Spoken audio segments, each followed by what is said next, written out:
வாங்கடா வாங்க வாங்க. அதெல்லாம் இருக்கட்டும், சரக்குக்கு காசு கொடு. எது சரக்கா?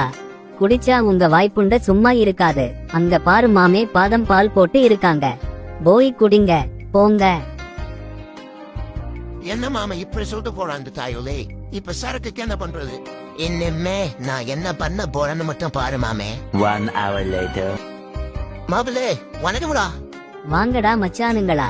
பேபி, எனக்கு 2 க்ளோஸ் ஃப்ரெண்ட்ஸ் இருக்காங்கன்னு சொன்னேன்ல, அது இவனுங்க தான். அடடே வாங்க வாங்க.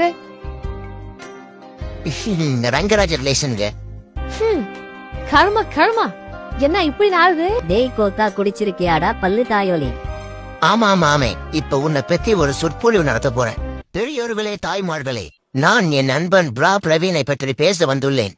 ரொம்ப நல்ல பையன், நிறைய படிச்சிருக்கான், நிறைய சம்பாதிக்கிறான், ஒரு கெட்ட பழக்கமும் இல்ல. ஐ அம் சோ லக்கி பேபி. என்ன கொஞ்சம் காஜி பிடிச்சவன், அவ்வளவுதான். சோலி முடிச்சு. துணிக்கரையில இருக்கிற பொம்பளை பொம்மை பாவாடை தூக்கி பத்தம் சிறவன். அவனுக்கு ஏன் பிரா பிரவீன்னு பேரு வந்துச்சுன்னா, அவன் மேட்ரு பண்ற எல்லா பொண்ணுங்களோட பிராவையும் அவன் ஞாபகார்த்தமா எடுத்து வச்சுக்குவான்.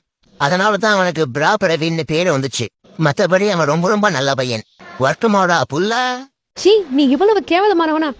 இப்பதான் இந்த கல்யாணத்தை நிறுத்த போறேன். சரி, நான் செவனே தானா போய்க்கிருந்தேன். யாரு வம்பு தும்புக்காச்சும் போனனா?